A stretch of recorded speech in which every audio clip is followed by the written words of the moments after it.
and I found the okay, so the place where this guy lives is called Bergen.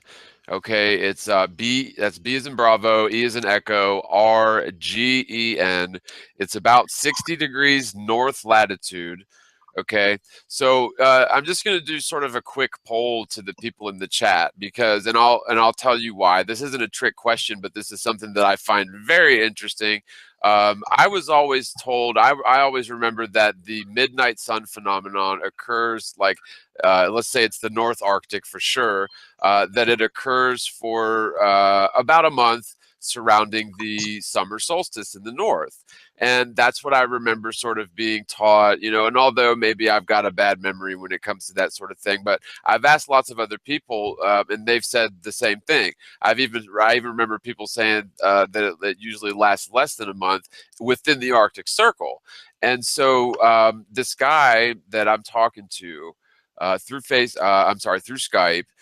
He lives in Bergen, and it's 60 degrees north, so it's actually over 6 degrees south of the Arctic Circle. And they get the 24-hour sun phenomenon, or no sunset, so they don't have nighttime at all, from the beginning of June all the way to the end of August. So without having to do too much calculations, it's almost 90 days. And he said that he's lived there his whole life. Everybody there knows that. It's commonly well known. And what I find really interesting is, unless I'm just really just not remembering my science class or whatever, that this doesn't okay, so say it's plausible on a sphere, whatever. Even if it's plausible on a sphere, then if we go to 60 degrees south, or even say 61 degrees south to account for the elevation of Bergen and then some erring on the side of the caution for the globe. If you go to 61 degrees south, then they should see almost 90 days of sun for the southern summer solstice. And, you know, it really makes sense then that the Antarctic Treaty begins at the 60 degrees south. You know, you can't go bring or store fuel south of 60 degrees. If you go down there, you'll be turned away.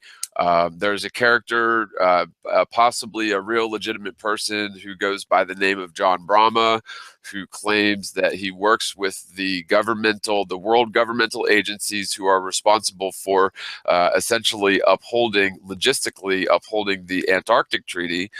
He claims that it is mostly automated and that there are 400 people in this group, and they all know the Earth's flat, and that the Antarctic Treaty is to keep people away from being able to make far south observations, which will clearly give away the flat Earth. Now, of course, you have bases in Antarctica where people can travel to. So it's not like we're saying you can't go to Antarctica, but if you do go on to Antarctica, it's going to be on a guided tour. You're not going to go there on your own volition in your own vessel. You necessarily have to have all sorts of government permission of the Antarctic Treaty Board. And so you're going to go to a little base camp where there is no free roaming. You're not allowed to travel from base camp to base camp. So it's a controlled thing. If you're going to go to Antarctica, it's a controlled thing. Now, if you were to say take your yacht, let's say you're a millionaire and you have a nice yacht, if you were to take that to 60 degrees south,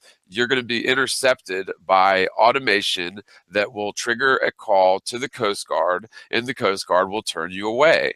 Now, if I've got this right, and I still need to talk to John Brahma a little bit more. I've only Skyped with him on chat, like chat-wise, a very little bit. But according to what I gather, they won't use lethal force if you refuse to turn around. However, who's to say what's going to happen once the Coast Guard calls it into their superiors? I mean, I would expect to see black helicopters force them to turn around. And so you can call this paranoia, but the Antarctic Treaty exists.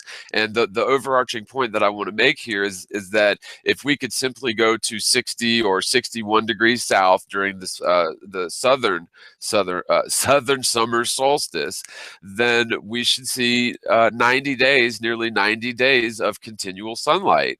And if you don't see that from 60 degrees north, then the globe is dead some more. The globe's even deader, because if you get nearly 90 days of sunlight from 60 degrees north, and the elevation of Bergen is up there a little bit, and so you can account for that on the south.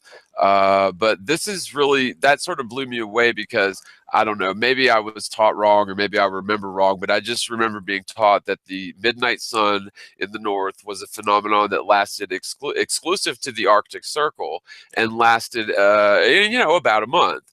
And to find that everybody knows, at least in that area where they live so far north, because 60 degrees north is pretty far north, but everybody knows that they get 90 days of sun every year. And to me, that was sort of shocking, and a lot of people that I brought this to, it was also shocking. And this right here is a very excellent way to yet again disprove the globe.